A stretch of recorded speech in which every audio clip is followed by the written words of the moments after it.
I'll kick off. Good morning, everyone, and thanks for being here today. So, as Brent mentioned, my name's Anthony, and I'm a commercial manager working for qutbluebox. And today I'm going to be talking generally about what is commercialisation, and as Brent mentioned, talk a little bit more detail around licensing in startup companies and kind of how they work in a university or the QUT ecosystem.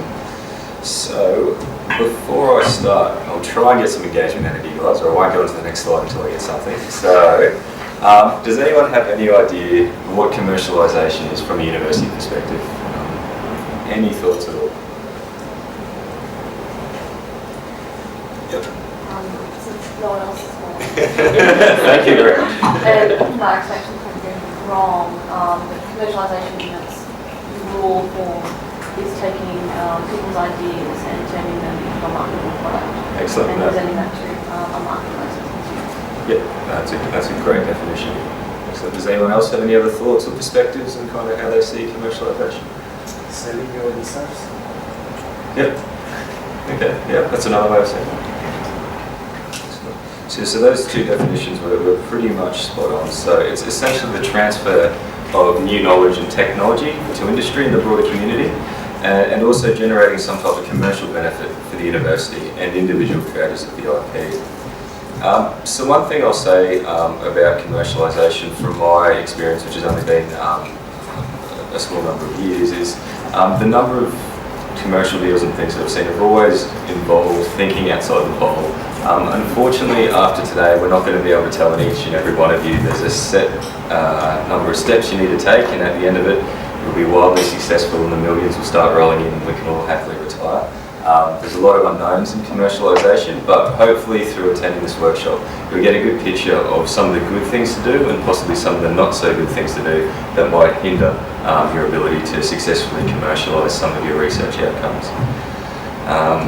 Excellent. So, technology diffusion. So actually getting your technology out there into the marketplace, there's a number of different ways you can go about that. Today, obviously, or over the next 2 days, we're going to be talking a lot about commercialisation. But as all very avid researchers, you're probably very familiar with publications. So this might be through journal articles, conference proceedings or publications. There's also IP leakage, where you might inadvertently tell some of your best mates who might go out and commercialise it and make a fortune. There's also open access, open source software, which some of our IT theme people in the crowd will be very familiar with, and also Creative Commons. So Brent touched briefly on this, on kind of some of the motivations as why universities do commercialisation. Really to enhance research impact, community benefit, sometimes generate an economic return, build reputations around universities and those sort of things. So in terms of what it actually takes to commercialise, there's a number of key things which often makes the commercialisation process a lot easier. If you've got a research team that's motivated to commercialise IP, that's often a very good step. Quite often we'll come across research groups who often just want to get out there and they want to publish everything as soon as they create it, and their objectives are more so aligned with journal publications, attending top-notch conferences and that's great. Sometimes we can't not convince them, but discuss with them some of the steps they might want to do to commercialise. But if you do want to commercialise your research outcomes, that is a key step. So another thing is research outcomes which are near a proof of concept stage. So by this I mean, if you've got some early results, a little prototype device or something like that, that's a huge step in the right direction, because you're effectively de-risking your technology or your idea. The amount of risk associated with an early stage idea, particularly if it's novel and inventive and hasn't been done before, is actually really, really high.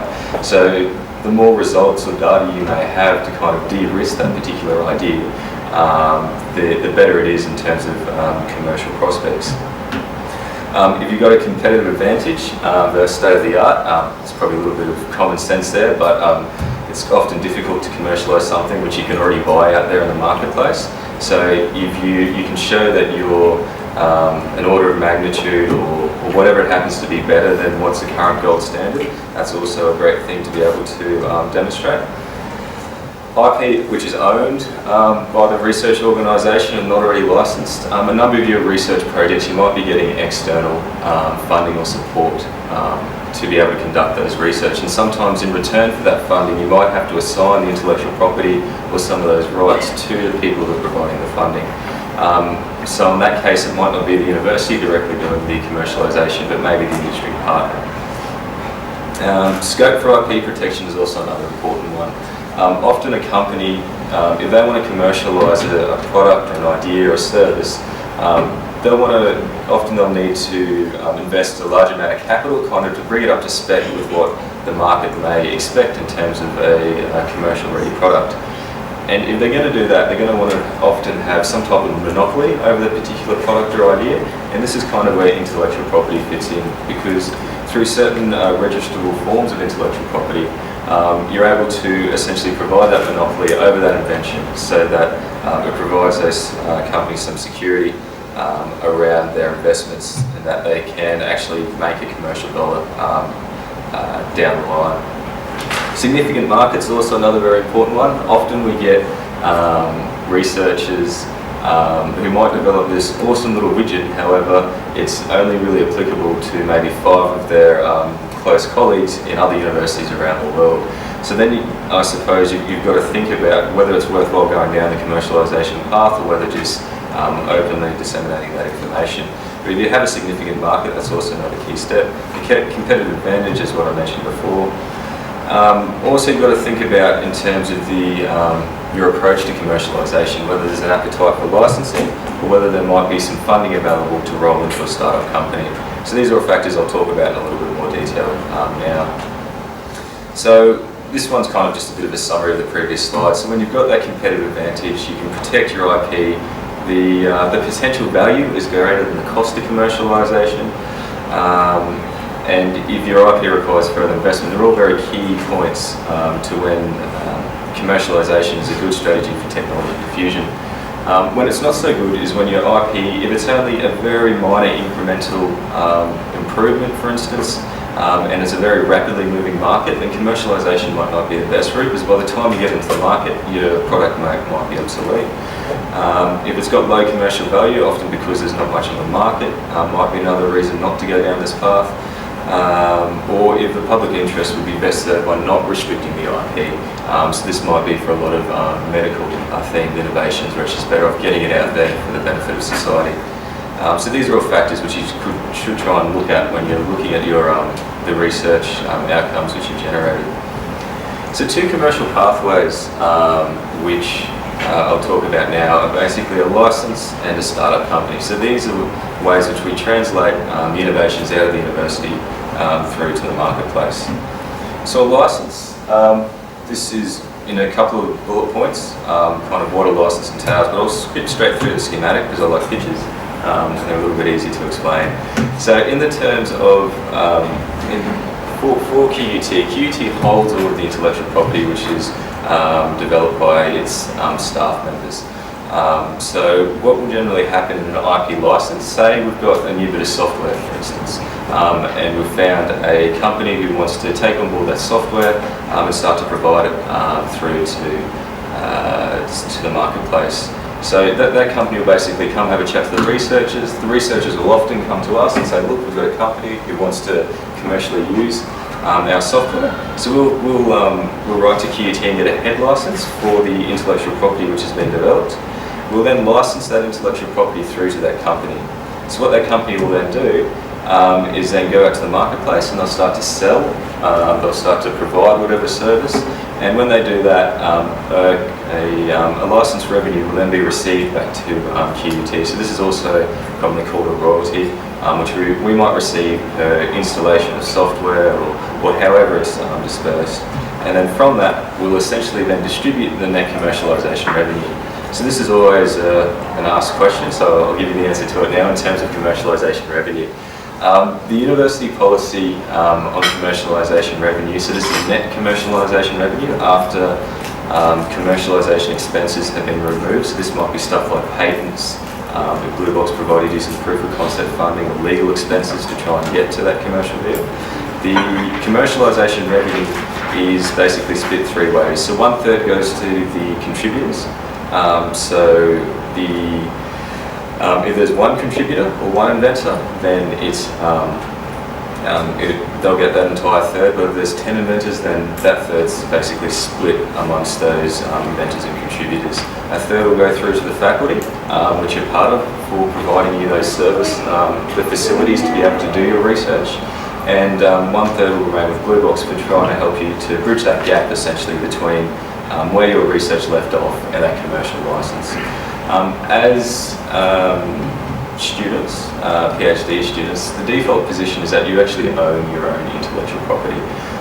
Often, as I mentioned earlier, if you've got a case where you've got an external industry sponsor of your research, sometimes it might be a condition of the funding that your IP is assigned through to the university. But the default position is that you'll own your IP, and that if you choose to use the services of Bluebox and allow us to assist you in commercialisation, then you'll then be subject to this basically commercialisation revenue sharing policy. And sometimes also another bit of a side benefit, if we're able to do a successful license and maybe it's a raging success out there in industry, they might find that they might some additional features and they might come back through to Bluebox and the university to build those as well. So that's also another indirect benefit sometimes of going down that.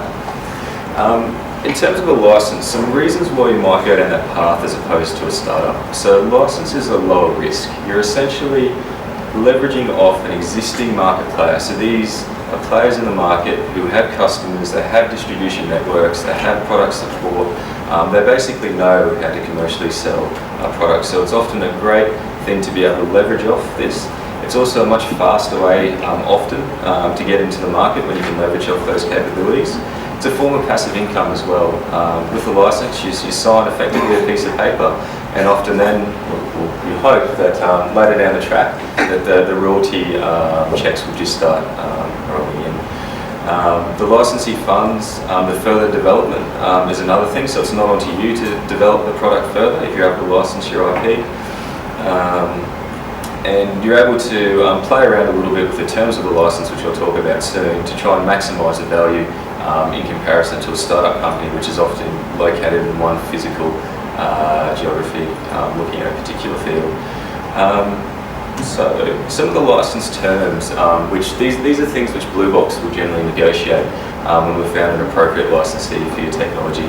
So there's terms around exclusivity, whether they're the only people in the world to be able to exploit your particular invention or idea, or whether you offer a non-exclusive license, so you can license the same bit of IP to multiple companies. There's about the term of the license, whether it's for a couple of years, 20 years. We'll often tailor some milestones in there. We'll determine a royalty rate which is applicable to the particular industry. We'll discuss patent costs, confidentiality, publications, and quite often, or just about all the time, as always, we reserve the right to continue doing research in that field. So just because research with the IP. So just because some of the outcomes of your project have been licensed through to a company to commercially exploit it, very rarely would it inhibit your ability to continue going on researching that and making improvements to it. So to give you an example of some of these terms and kind of some of the things we can do with a license. So an example here is a field limited license. So by field we basically mean the area in which that commercial company plays. So I'll give you a bit of an example. So we have a wastewater technology which is basically just removing solids out of the water. So what we can do is, we might be talking to Santos here in Australia, who are interested in maybe removing dissolved solids out of coal seam gas water, which they're pumping up. So we'll give Santos a field limited license for coal seam gas applications. We then might go talk to a wastewater treatment facility who are interested in removing some of the particulate matters which might be floating around, and we can give them a field limited license in wastewater treatment. We might then talk to a water purification company who are pumping water out of the dams and then purifying it for drinking water, and we might be able to give them a field limited license. So it's really a way about maximising the value of your particular IP and going into multiple fields, because often one company won't spread across all those different fields. Another license term which we play around with often is territory. So we take the same example again. Say we're talking to Santos in Australia and say the wastewater treatment is only applicable to coal seam gas. We might be talking to Santos in Australia, and their only operations are Australia-based. So we'll say, all right, Santos, you can exploit this IP, but it's only in Australia. We might then go over to the US, and we might find another company in the US who are playing around with coal seam gas or North or South America, and we might give them a license to exploit the IP in North and South America, and then we might go to Asia and then Europe and offer licenses. So again, it's a way of really maximising the potential return and impact which your research can have in the marketplace. So I'll give you one quick example, hopefully it might work, of a license deal which we did last year, which was called the Immersive Interaction System. As predicted. So I'll show you the video. And then I'll discuss in a little bit more detail. Can you imagine taking a digital world that has always existed just out of reach and completely immersing yourself in it? Can you imagine a system so incredibly intuitive that anyone, no matter how young or old, big or small, can be an expert in a matter of seconds? Every jump, slide or step you take is just like you do in the real world. Can you imagine an educational and entertainment platform that actually encourages both individual and group participation, where anyone can join in at any time? Can you imagine a world where anything is possible? A floor that transforms into a giant computer screen reacting to every move you make. You become the controller. There is no need to master a keyboard, a mouse, a gizmo or a gadget. If you need to step, you step. If you need to jump, you jump. If you need to slide, you slide. It really is that simple.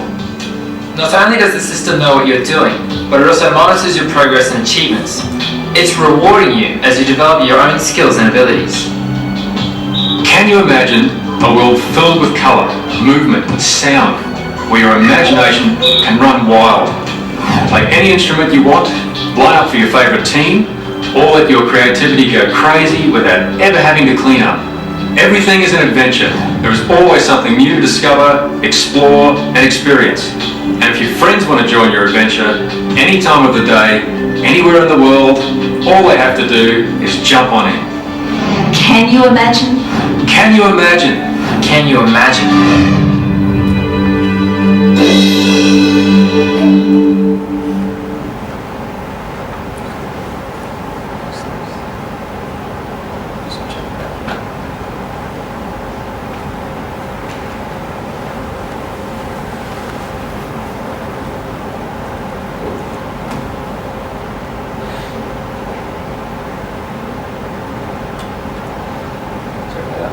So the Immersive Interaction System is a technology which we became aware of back in about 2009. So it started off as a student honours project, and how it works is it's essentially a short throw projector which throws onto the ground an image which is about 2 by 3 metres in size, and it uses 2 Microsoft Kinects essentially to detect users in the ground plane, which are running around on the mat. So we're not limited by the number of users which you can put in there, and the researchers came up with a very unique algorithm which basically only detects users in that bottom 10 centimetres of the ground floor. So it doesn't use the Microsoft Kinect skeletal tracking system, which you're probably more familiar with.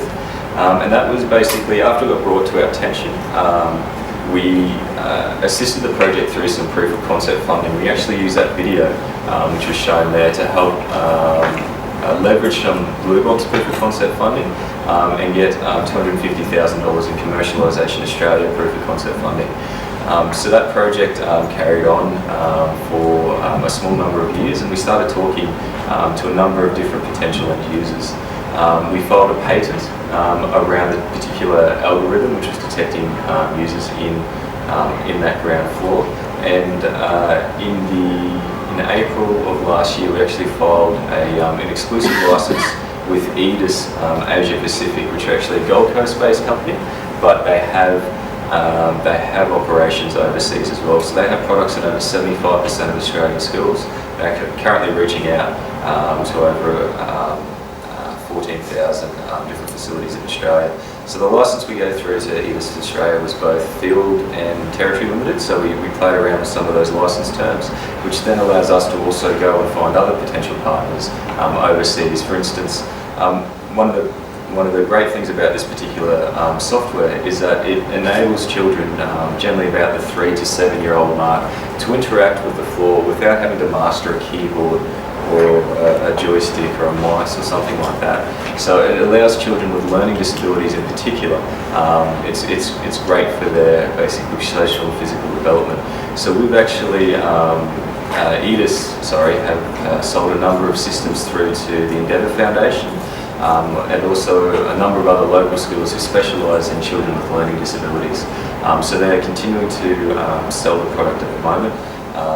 It's available. You can go through to their website if you'd like to purchase one. I think at the moment they're starting to sell them to schools probably more to about the $8,000 to $9,000 range. However, a lot of the schools are getting government assistance due to the nature of some of the facilities which are going to be able to get them in there. And Bluebox essentially receives a royalty based on the number of systems which they are able to sell. Another example, which is a lot more recent, is only a couple of weeks ago, off the back of an ARC linkage grant, we were able to successfully license a new road crash safety barrier design through to the industry partner, which is Centurion Barrier Systems. So these guys basically came to QUT with a problem. They wanted a portable, water-filled road safety barrier, which was rated to perform basically at higher speeds. So most of the ones which you see out there on the side of the road, if you're driving, well, you probably saw some driving down the M1 this morning, most of them aren't rated above about 60 kilometres an hour. However, the researchers at QUT helped to develop a very novel design, which is basically reversible. Doesn't matter which way you put it on the road, you'll be able to use it. It's got some interlocking steel bars, a very novel joining mechanism. So they've got a whole heap of modelling which have proved that these barriers are effective at up to 100 kilometres an hour. And now our licensee Centurion essentially going and getting some certification, and they're hoping to get some of these products onto the market in the coming years. So that's an example of that. Also briefly mention open source software. As some of you may know, software license is essentially free. You're putting it out there for people to basically use and to add to and to develop. So commercialisation of that often revolves around finding some other mechanisms or ways to kind of generate some type of commercial return, whether it's through selling support or consulting services for the software you've developed, whether there's proprietary hardware which you might need to actually run that software, or advertising. There's a whole lot of different ways which you can go about that. So the startup company is the other example which I'll talk through now. I won't go through all of that, as I'll probably confuse you, and I'll go back through to the pictures. So again, it's the instance where QUT owns intellectual property and will provide a head license through to Bluebox. What Bluebox will then do will then be to license or assign the IP often into a startup company. And the reason why we might form that startup company I'll go through soon, but often that startup company is there because we might have some investors who will inject some money into that startup company, often to help either continue the research and development or assist that product which has been developed get out into the market. So those investors will put some money into that startup company, and they'll also get a percent, often a percent equity in the particular company for that investment which they made, and QUT Bluebox or QUT will also get a share in that company.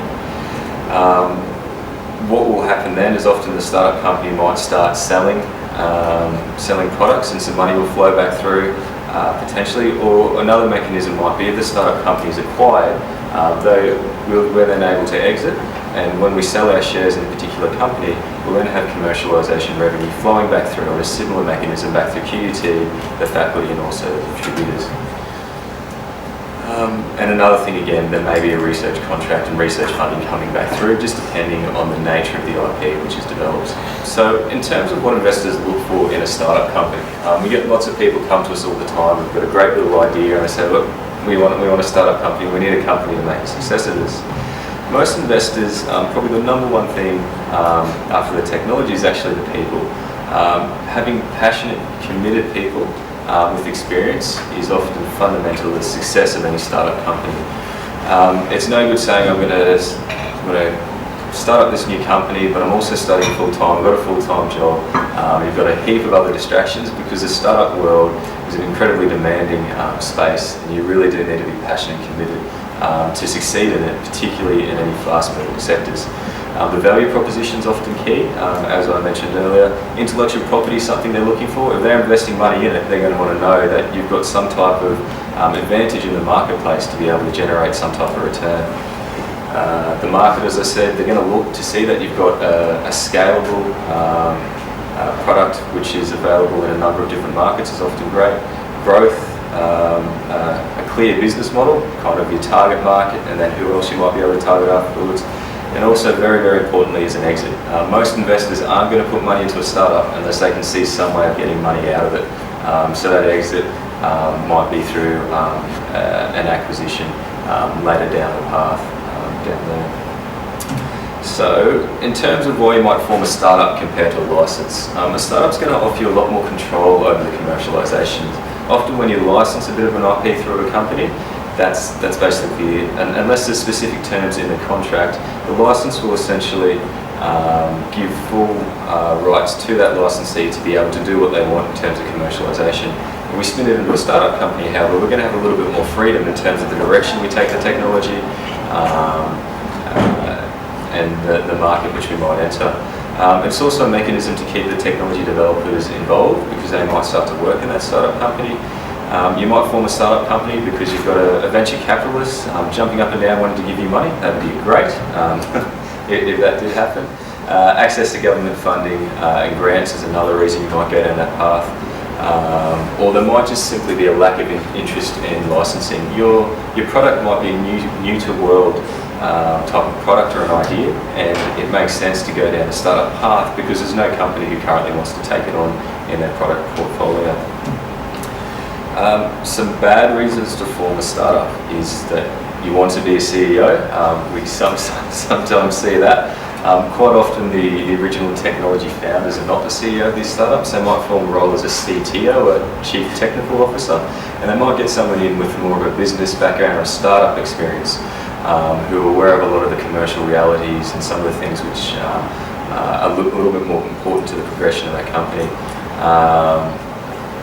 Maintaining control over the future direction. If you're going to get VC investment or any type of private equity investment, often they might want to have some type of say in that as well sometimes. If you've got a friend who's got his startup company, that's not a valid reason to start up one. It has to be one with some type of commercial basis as why you're going down that path. Or you want to pay off your house in 2 years. We haven't seen that too often either. So just to finish off, I'll give you a couple of quick examples of startup companies. So one example is the Triple P Positive Parenting Program. So this was actually developed back in the 1980s by Professor Matt Sanders out at the University of Queensland.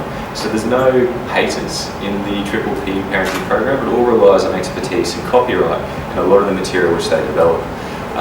So as the name suggests, it's about teaching parents positive parenting skills. And how it's administered is essentially, the program is taught to practitioners. I think there's 60,000 practitioners now around the world which have been trained over the last 30, 35 years. It's been translated into 24 languages. And I think we're up to closer now to about 7 million children and families who have been received this positive parenting program. So it's been quite a nice little money spinner for the University of Queensland. Another example which actually piggybacks off some of the slides which Brent presented earlier is actually Radiata.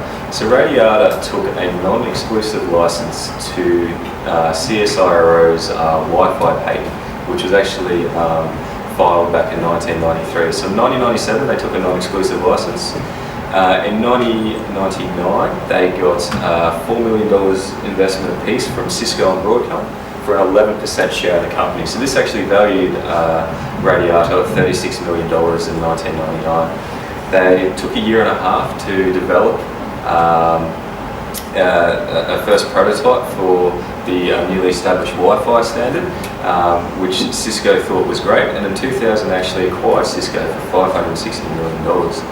So these guys, the founders of that company and the employees, did very, very well out of this example, and that was all off the back of the CSIRO patent, which they had rights to exploit. So we'll just flip over now to any questions which people may have about anything at all. Yeah. I have two questions. Yep. One,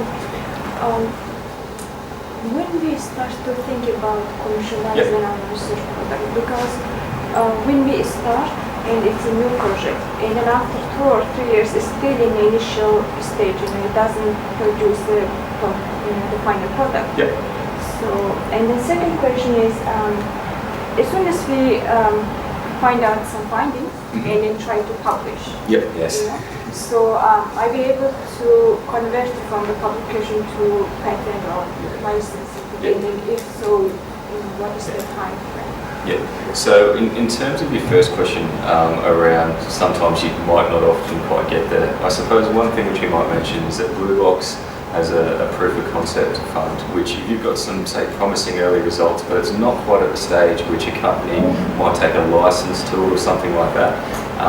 If we think there's some commercial value in there, we're sometimes able to provide some assistance to kind of help develop that idea or product, whatever it is which you may have, to get it to a stage which the market might be ready to adopt it. And I suppose your second question was really around as soon as you get some results, you go away to publish it. So a very important thing, if you want to register formal intellectual property, especially around patents, it's very important that you basically come have a quick chat to us. We'll discuss in detail your research, and we'll do a little bit of due diligence technically and from a market perspective around your particular idea. And then we'll basically make a decision whether we'll go down that formal intellectual property and file a patent. And it's critical that that actually occurs before you do the publications. As soon as you've published it, whether it's a journal article, a conference proceeding, on a blog, however you decide to publish it, it's freely available in the literature, and people are actually able then to replicate that and generate commercial value. So it's more so about really just getting the order right. Like if you've got some promising preliminary results, just give us a call, drop us an email, say, look, we've got something here, we want to publish in 2 months, 3 months, whatever it happens to be, and just give us a little bit of time to have a look at that, and we're able to provide you some feedback and advice. So it's important you get that order right, because as soon as you publish it, it's not impossible to commercialise, but it makes it a lot more difficult. So I know Brent had some other comments. I was simply going to say that, as Anthony said, public disclosure, which then precludes patenting, can take many different forms. It might be a publication, it might be telling your friends down the road, it might be telling a researcher at another university. We've had public patent positions blown by one sentence that was put on a website that gave away the crux of the invention. So